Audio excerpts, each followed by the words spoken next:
এবার পুজো হবে কি হবে না তা নিয়ে জটিলতা। উদ্যোক্তারা এবার সরাসরি হাইকোর্টের দ্বারস্থ হলেন। মহেশতলা গভর্নমেন্ট কলোনির মাঠে পুজো ঘিরে জটিলতা। মাঠে তালা দিয়ে দেয় পুরসভা। মাঝপথেই আটকে রয়েছে পুজো প্যান্ডেলের কাজ। কমিউনিটি হল তৈরির জন্যই মাঠে তালা দেওয়া হয়েছে দাবি করেছে পুরসভা কর্তৃপক্ষ। হাইকোর্টের নির্দেশে 2023 সাল থেকে পুজো হচ্ছে, পাল্টা দাবি করছেন উদ্যোক্তারা। আদালতের অনুমতি সত্ত্বেও জোর করে তালা দিয়েছে পুরসভা, দাবি করছে পুজো কমিটি। আদালত অবমাননার অভিযোগে ফের হাইকোর্টে পুজোর আয়োজক কল্যাণ সমিতি। হাইকোর্টের নির্দেশেই তালা, পরবর্তী নির্দেশের পর সিদ্ধান্ত, দাবি করছেন পুরো চেয়ারম্যান। প্রথমেই আপনাদের সামনে রাখবো পুজো উদ্যোক্তা কি বলছেন। গত 8 তারিখে দুপুরবেলায় আমাদের মহেশতলা পৌরসভার চেয়ারম্যান দুলাল দাস এখানে এসে তালা দিয়ে যান এবং আমাদের যে ডেকোরেটররা কাজ করছিল তাদেরকে বলেন আপনার এখন কাজ বন্ধ থাকবে।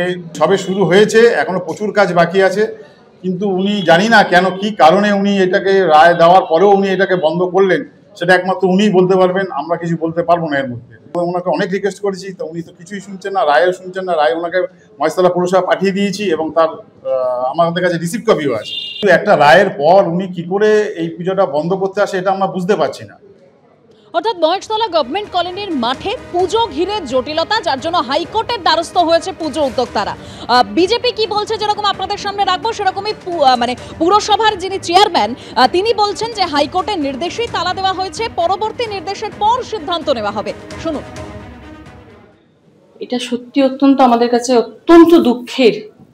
আজকে আমরা যেটা জানি প্রায় 72 বছরের পুজো, যে 72 বছর ধরে যেখানে পুজো হচ্ছে সেটা দেবোত্তম সম্পত্তিতে পরিণত হওয়া উচিত। সেখানে একজন জনপ্রতিনিধি তিনি এই পুজোটা বন্ধ করে দিলেন।